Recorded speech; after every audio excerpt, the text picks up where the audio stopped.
in order to bring about what I felt was important for the people that sat and saw these today. Any questions?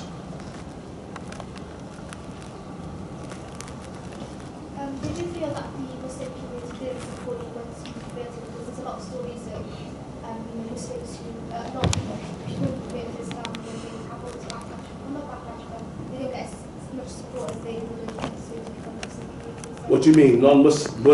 Non-reverts to become Muslims, not getting support from what? The media, you saying, or? From the actual Muslim community themselves as well. Oh, right, okay, yeah. I think that's a sad reality, yeah. What you are finding, unfortunately, is that you find a lot of people embrace Islam, women, men, a lot of love, a lot of kisses. Sometimes the first time they've kissed them, they felt people kissing them and hugging them and holding them, etc. After a week or two, they're like strangers in the masjid, unfortunately. Okay, left to their own devices. And it is unfortunate, you know, because as Muslims, yeah, we're really happy and proud that people become part of that brotherhood and sisterhood. But sometimes you may not know how to handle them. Yeah? So it is unfortunate that is the case, and unfortunately many people, unfortunately, through the bad sort of attitudes they've had from ignorant Muslims, have left the fold. So they read about brotherhood, felt brotherhood, but when they actually came into it, didn't feel it. And the same with the sisters, with sisterhood. So it's our responsibility to practice what the Quran and the traditions of the Prophet, peace be unto him, have suggested and what is claimed for us to do. This is what we have to do. As Aisha, the wife of the Prophet, peace be unto him, said, he was the walking Quran. Okay, he manifested it in his application and implementation daily. And that's what we need to do. So in here, no, the guy behind you. Put his hands up earlier. He changed his mind, yeah? What sort of drew you towards Islam? What drew me towards Islam? Yeah. Well, for me, I was brought up in a Christian family, but my parents weren't religious. They weren't religious. But I felt a religious connection in some way, because I was into history, ancient history especially, etc. And I wanted to embrace this. I was about 12 years old, but I was threatened because I had issues as a Christian with three particular doctrines: the Trinity, the Divinity, and the Crucifixion. I did. And they are basically the foundations of Christianity. And I was kicked out of the churches as a young boy. And what took place later on, I thought I was destined for the hellfire because I was an heathen. This is what I was called by the Christian community. And then one day, I was feeling down, and I remember a Muslim friend of mine, who I grew up with, came to me and he said, what was wrong? I explained to him what was wrong.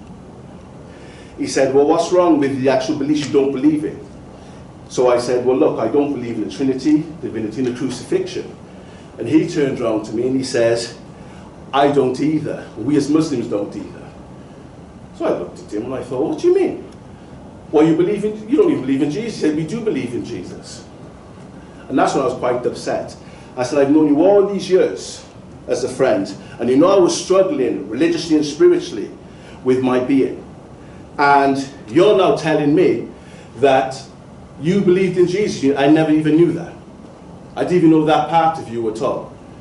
So I said to him, basically, so what about the Trinity? What does the Quran say about the Trinity? And he says, basically, that God says he is not one in three.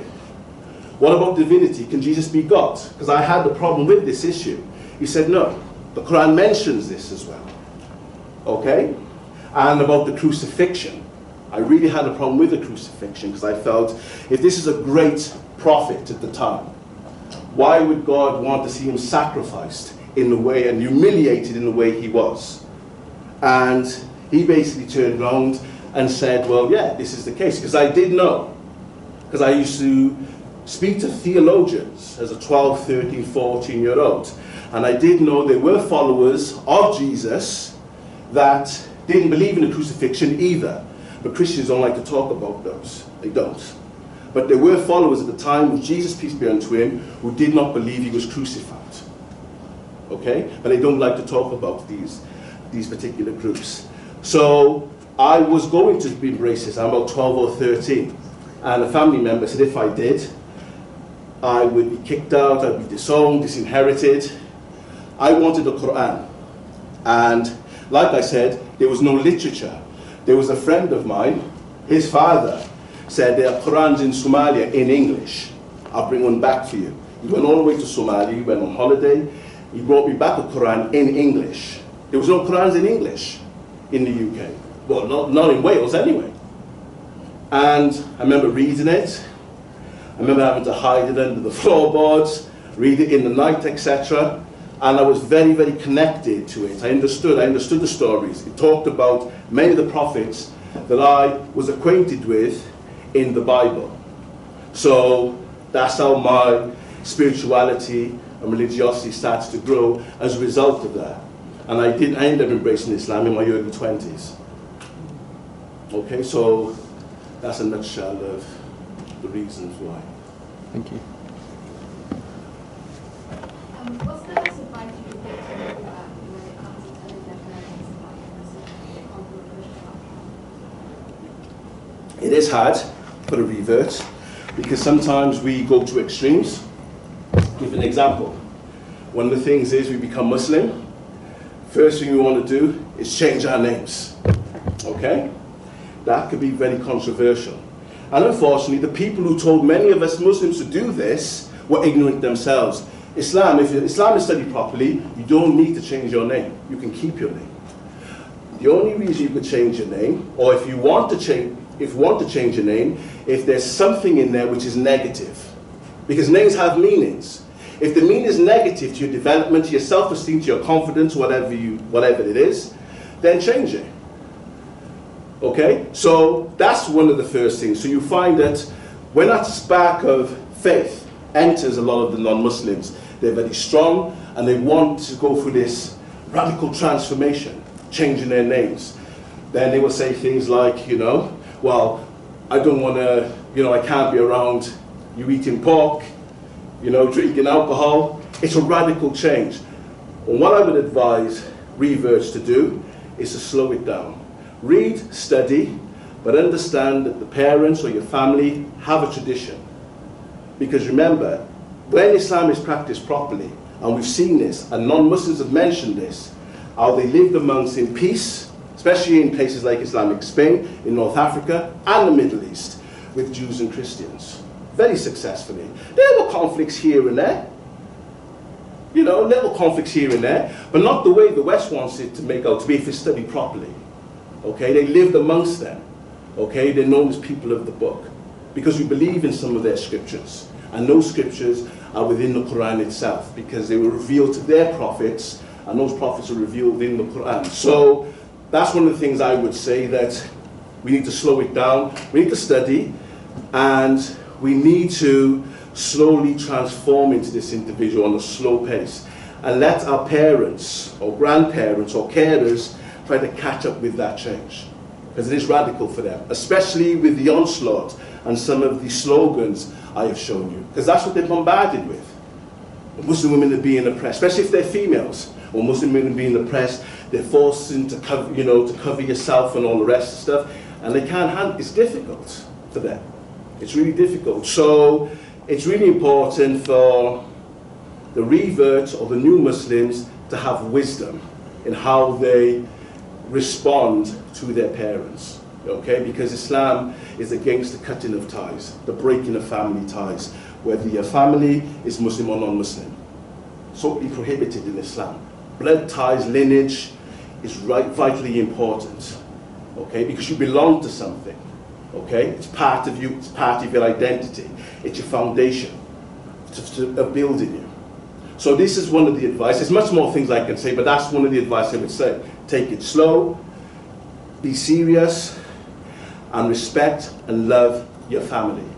Too many times I've seen over the 26 years I've been a Muslim, where non-Muslim, the Muslim or the revert has become a Muslim, and all of a sudden, wearing different clothes, changing the name, you got to call me this, you got to call me. It's too much for the parents to take.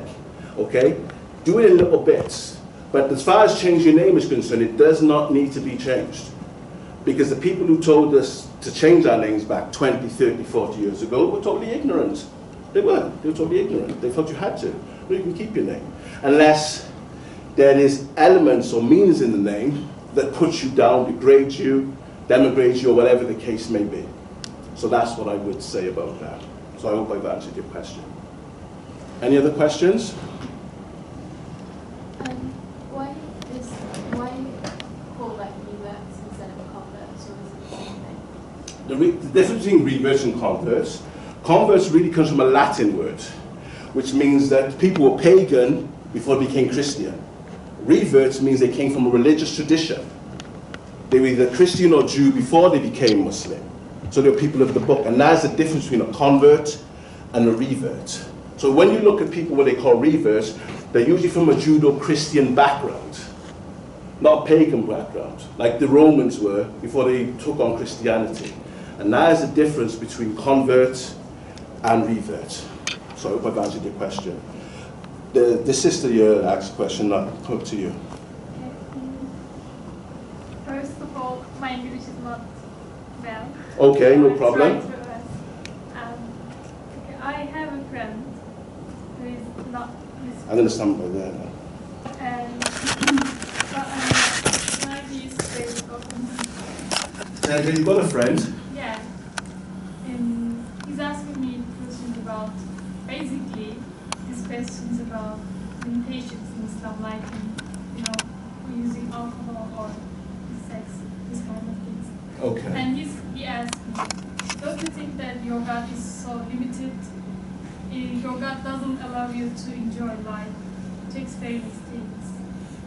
It is hard. I don't want to. I don't want the first thing I mentioned about Islam is the limitations. Yeah. I don't know what to say. It is difficult because as Muslims, we have to try to speak to non-Muslims in a particular way on a level that they understand. And sometimes if you want to go to the religious aspect, they may want to look at the political issues or the social issues, and sometimes it could be a little bit daunting, but if that's where they're at, we need to address them by there. So what I would basically say, under those circumstances, okay, let's have a look at alcohol. Has alcohol benefited society? Generally, no, it hasn't. Within the Christian faith, they have this concept that you can drink in moderation. But there's no evidence that any of the prophets drunk. But that's who we're supposed to follow. We're supposed to follow the prophets. And the Prophet Muhammad, peace be upon him, didn't drink, which meant he followed the way of Jesus. Jesus followed the way of John the Baptist, and so on and so forth. So it's part of the social development. And anything that clouds your mind destroys your perception and your concepts about things. Because the Prophet Muhammad said, say for instance, sallallahu alayhi wasallam, that what intoxicates in greater quantities is forbidden also in smaller quantities. So there's no such thing as moderation. Brushes that to one side. So our enjoyment has to be constrained, it has to be limited, because our true enjoyment as Muslims is not in this life, it's in the next life. So if people are only attached to this life, they feel that they're going to live and they're going to die and there's nothing after it. That's the psychological choice that they have made.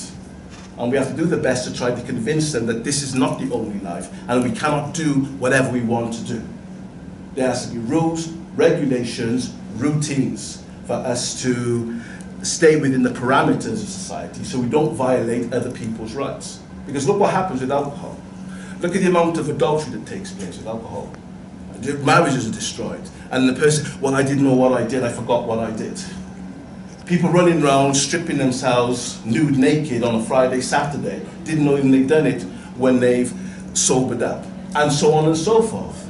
That's just a little aspect of looking at what alcohol does. Okay? There is some good in it, but too much of it destroys the individual, and then it destroys the wider society.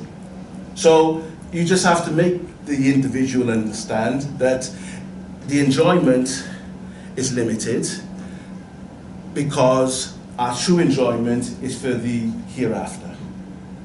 Okay? And that is what I would say for you to say to that individual. Okay? Because this life is not all that. And it's not. You know, we've had good times and we've had bad times. You know? So that's what I would basically say. Okay, so I hope I've answered your question. Someone else? I've answered you already. Unfortunately, we don't have that much time. Oh, you don't, do you? No, Okay. I'm really How much sorry. time do we have? We can No do more. one more question. One more question. Do one last question. Okay, one more question. Sorry about this.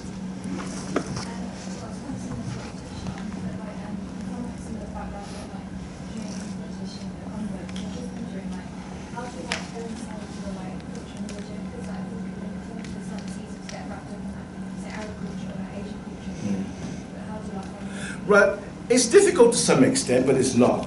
If you understand Caribbean history, one of the things you will notice that 40 to 50% of the people that went to the Americas I'm talking about the Caribbean, North America, South America, came from Muslim countries. Okay, this is a historical fact. And under colonization or colonialism or enslavement, under the French, British, Germans, Danes, Swedes, whatever the case may be, they imposed and they forced those Africans to leave their religion and to embrace a form of Christianity. Okay? So what has happened over recent years with many, many Muslims who come into the religion, what they're actually finding now is that a lot of the cultural practices within the Caribbean islands in America, they can actually trace right back into Islam. They've actually found Qur'ans which are written from memory by slaves. Ayub ibn Suleiman, for instance, who was a slave for 31 years. And when he, couldn't read, couldn't write, because reading and writing under the British, and whether they were Americans or in the Caribbean island, was instant death. It was a death penalty if you were caught reading and writing. This person had to suppress his reading and writing. And when he came out of slavery, the first thing he said, give me a pen and paper. He read the Quran from memory and didn't make a single mistake. Okay? And you will find many, many incidents like this. Many Qurans have been found in the Americas and the Caribbean islands written from memory. So there's that connection there. So it's not as if that many of us who embrace Islam, there's no connection to our historical past or to our immediate culture. There are connections, but we need to find those connections and marry them together. Okay? So I hope I've answered your question. Okay? Sorry about the time. I'm really sorry. I wish we had more time.